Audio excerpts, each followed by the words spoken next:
irmãos, muito bom dia, paz seja convosco. Eu sou a pastora Tamara, da IEQ Marajoara, e hoje nós estaremos dando continuidade ao estudo dos livros históricos. Eu sei que muitos pastores, professores já vieram aqui nesse canal, já trouxeram muito conhecimento para nós, mas hoje nós vamos estar dando ênfase a 4 livros. O primeiro livro dos Reis, o segundo livro dos Reis, o primeiro livro de Crônicas e o segundo livro de Crônicas. Então eu quero convidar você nessa manhã a pegar a sua Bíblia, pegue um papel, uma caneta, para que você possa fazer anotações dos pontos mais importantes desse estudo.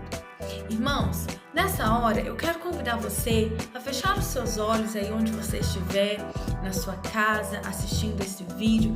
Feche os seus olhos e vamos entregar essa aula para o Senhor, entregar as nossas vidas nas mãos de Deus, em nome de Jesus.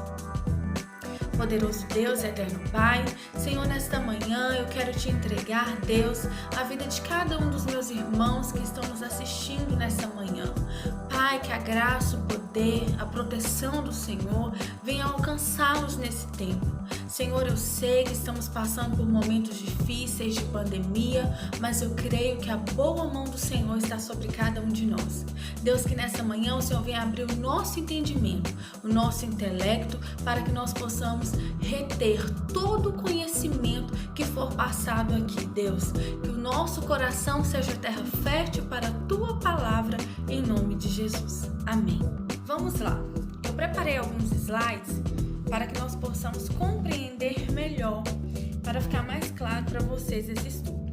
Primeiramente, eu quero convidar você a abrir a sua Bíblia no livro de 1 Reis, capítulo 9, versículo 3, que diz o seguinte: E o Senhor lhe disse: Ouvi a tua oração e a tua súplica que fizeste perante a mim. Santifiquei a casa que edificaste, a fim de pôr ali o meu nome para sempre. Os meus olhos e o meu coração estarão ali todos os dias.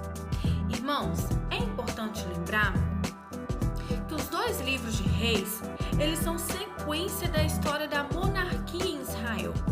E eles cobrem, irmãos, mais de 400 anos da história do povo de Deus. O livro de 1 Reis, ele traz informações sobre um contexto que começou no livro de Samuel, que é a história dos reis israelitas. Então, para que nós possamos entender a história do povo de Deus, nós precisamos estudar o livro de 1 Reis. Além disso, é importante frisar também que esse livro foi escrito em aproximadamente 550 a.C. E a tradução judaica, ela atribui a autoria desse livro ao profeta Jeremias. Não podemos confirmar, mas é o que a tradução judaica atribui. E no livro de 1 Reis, irmãos, nós vamos ler sobre a ascensão do rei Salomão, que construiu e edificou um templo ao Senhor naquela época. O rei Salomão, ele foi o sucessor de Davi. E nos primeiros capítulos de 1 Reis, nós vamos ver que Salomão, ele vai ter um lugar de destaque nessa história. O livro de Reis fornece um relato da morte de Davi, do reinado do seu filho Salomão, assim como eu disse, e do declínio e da divisão do reino de Israel depois que Salomão e muitos dos seus sucessores voltaram para a adoração de ídolos. Também relata o mistério do profeta Elias entre as 10 tribos de Israel. Infelizmente, irmãos, o povo de Deus, por várias vezes, abandonou a prática de adoração ao Senhor e começou novamente a adoração de ídolos. Eles erravam constantemente em adorar ídolos. O livro de 1 e 2 Reis, irmãos, são ricos em história, e a doutrina desses livros fornece fundamentos históricos e o contexto de uma parte significativa do Antigo Testamento. Preste bem atenção que esse livro, ele conta a história de mais ou menos 400 anos. Esses 2 livros, né? 1 Reis e 2 Reis, vai contar a história de aproximadamente 400 anos. Então é uma cobertura muito grande que esses livros fazem acerca da história do povo de Deus. E eu anotei aqui alguns personagens importantes desses livros. personagem que eu coloquei foi Salomão. Ele é filho de Davi e filho de Betseba. Salomão foi o sucessor do trono de Davi. E toda a história do livro de 1 Reis gira em torno do seu reinado. Nós vamos perceber que durante a história desse livro vai falar muito sobre como foi o reinado de Salomão. Inclusive Salomão, ele construiu, e dedicou um templo ao Senhor. Depois também nós vamos ver o profeta Natã, que era o profeta que era usado por Deus naquele tempo para falar com o seu povo. Também tem Betseba, que é a mãe de Salomão, como eu disse aí anteriormente. E Betseba foi muito importante porque ela e o profeta Natã foi quem chegaram diante do rei Davi e questionaram para que Salomão pudesse ocupar o trono, para que Salomão fosse de fato o rei de Israel naquele tempo. Porque Adonias, que é o próximo personagem, é o meio irmão de Salomão. Adonias, ele queria usurpar o trono. Ele queria, de uma maneira diplomática, tomar o trono e ser, naquele tempo, o sucessor de Davi. Outro personagem importante também foi o profeta Elias, que foi usado grandiosamente por Deus. Muitos de nós conhecemos as histórias, do profeta Elias, e ele vivenciou grandes milagres da parte do Senhor. Então, irmãos, resumindo para vocês aqui, o livro de 1 Reis, ele contém muito da história de Salomão, conta um pouco da velhice de Davi, e eu creio que se você puder aí nesse tempo de pandemia, você pode estar lendo esse livro. Eu creio que em nome de Jesus você vai ser edificado por cada palavra que está nesse livro. O livro de 1 Reis possui 22 capítulos. Agora, irmãos, nós vamos estudar o livro de 2 Reis. E eu deixei um versículo, 2 Reis, capítulo 8, versículo 19, que diz: Porém, o Senhor não quis destruir a Judá, por amor de Davi, seu servo, segundo a promessa que lhe havia feito, de lhe dar sempre uma lâmpada aos seus filhos. Então, Deus, ele teve misericórdia pelo seu povo, pela promessa que ele fez a Davi. O livro de 2 Reis descreve a história do reino de Israel ao norte e do reino de Judá ao sul, concentrando-se nos sucessos e fracassos de cada reino. Então, se nós lermos o livro de 2 Reis, nós vamos encontrar essas histórias dos sucessos, dos fracassos do reino de Israel e também do reino de Judá. Esse livro, ele explica as causas da dispersão de Israel, porque Israel foi disperso naquela época, devido à iniquidade do povo.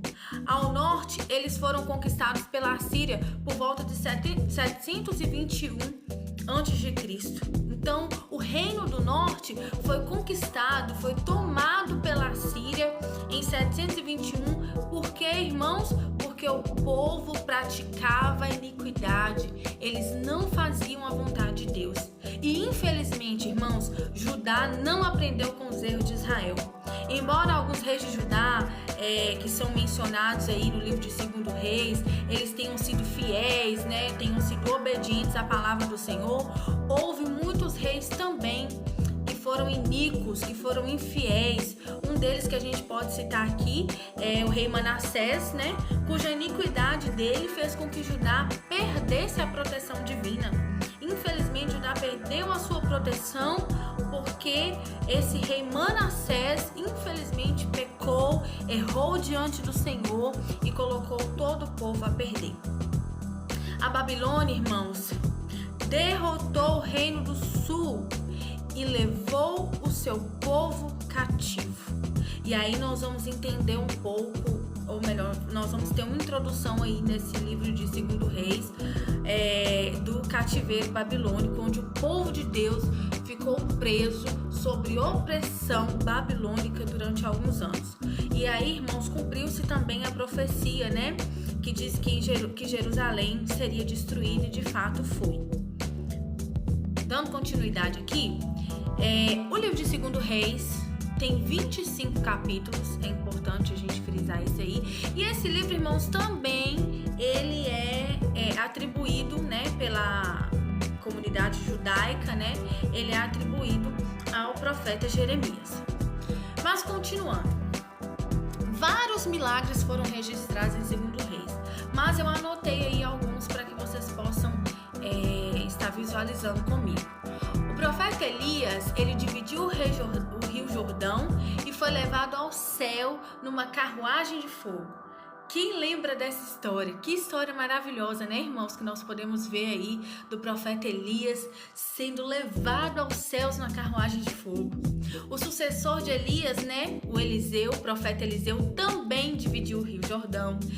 Quem lembra aí que Naamã foi curado da lepra após mergulhar 7 vezes no rio Jordão? Naamã, aquele chefe do exército que vivia doente, que tinha lepra, que escondia as suas feridas debaixo de uma armadura, ele foi curado. Então esses relatos aí estão no livro de 2 Reis. A cabeça de um machado flutuou. Muitas coisas aconteceram. Eu coloquei aí que tem outros milagres também que aconteceram, que o profeta Eliseu, né, fez esses milagres através do Senhor na vida dele. E aí vários outros milagres nós podemos contemplar. Amém? Então, quantos milagres foram registrados nesse livro?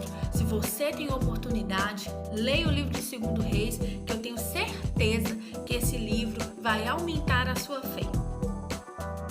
Dando prosseguimento, irmãos, nós também temos o livro de 1 Crônicas. Por que nós dizemos primeiro? Porque é livro.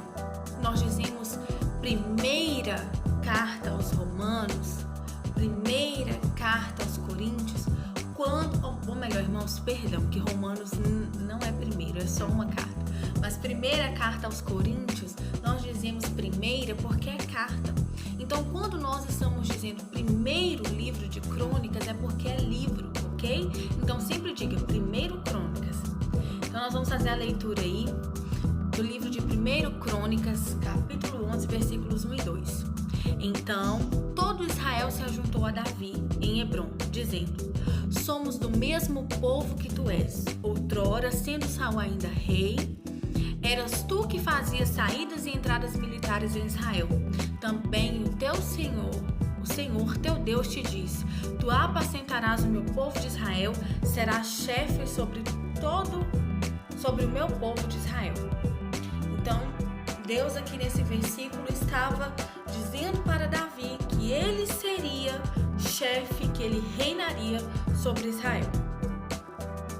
Irmãos, crônica, ela é um relato de acontecimentos históricos apresentados em ordem cronológica, ou seja, na ordem que eles ocorreram, a crônica vai relatando. Então, nesse livro de crônicas, nós vamos ver que o assunto é o mesmo assunto da história de Samuel, dos livros de 1 Samuel, 2 Samuel e 1 Reis e 2 Reis. Só que não é uma simples repetição da história.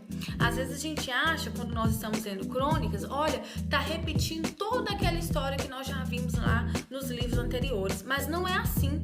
Por quê? Os livros de Samuel e os livros de Reis, eles vão dar ênfase ao trono de Israel. Mas nas crônicas nós vamos ver que a ênfase é em Jerusalém. É o trono de Jerusalém. Então nós vamos obter algumas informações que nós não tivemos nos livros de Samuel e nos livros de Reis.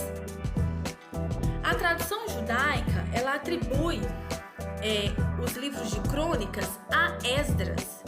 E essa tradição judaica também diz que esses livros foram escritos por volta de 430 a.C., ok? Mais uma informação aqui que eu quero passar para vocês. Nós não podemos esquecer que os capítulos de crônicas vão relatar também, os primeiros capítulos de crônicas vão relatar a genealogia dos patriarcas. Agora você pode estar dizendo para mim, mas pastora, por que esse livro logo no início vem relatando essa genealogia? Irmãos, para os judeus era muito importante a genealogia, de onde aquela pessoa veio, quem é a família daquela pessoa. Por isso que lá no Novo Testamento nós vamos ver em Mateus que o livro vai começar com a genealogia de Jesus. contando ali de quem Jesus surgiu, de onde ele veio, quem foram os pais de Jesus, qual foi a raiz do nosso Senhor Jesus. E ali nós vamos perceber que Jesus é descendente de Abraão e descendente de Davi pelo seu pai José. Então, como isso era importante? Por isso nós vemos aí a genealogia. O livro de Crônicas, irmãos, ele possui 29 capítulos no primeiro livro de Crônicas e o segundo livro tem 36 capítulos. Você que esteve aqui comigo durante esse tempo, eu espero, irmãos, que isso tenha sido esclarecedor para você, que esse estudo tenha servido como alimento para o seu espírito. E eu quero te incentivar que nesse tempo de quarentena, você possa estar se alimentando da palavra de Deus. Olha, irmãos, nós, seres humanos, nós somos feitos de corpo, de alma e espírito. Assim como nós nos alimentamos todos os dias para que o nosso corpo físico fique de pé, nós também precisamos alimentar a nossa alma e também precisamos alimentar o nosso espírito. Então, nesse tempo, alimente o seu espírito da palavra de Deus. Aproveite durante essa semana e faça a leitura desses livros. Aproveite, leia, faça isso. Não deixe que esse tempo que você está na sua casa seja um tempo desperdiçado. Aproveite da melhor forma, lendo a palavra de Deus e estando aqui conosco nas escolas bíblicas dominicais. Eu creio que domingo que vem teremos uma outra palavra muito abençoada para a sua vida, em nome de Jesus. Que Deus abençoe você e estamos juntos aí, mesmo que não seja fisicamente, não podemos estar juntos fisicamente, mas nós estamos juntos em espírito, no corpo de Cristo, em nome de Jesus. Que Deus te abençoe poderosamente.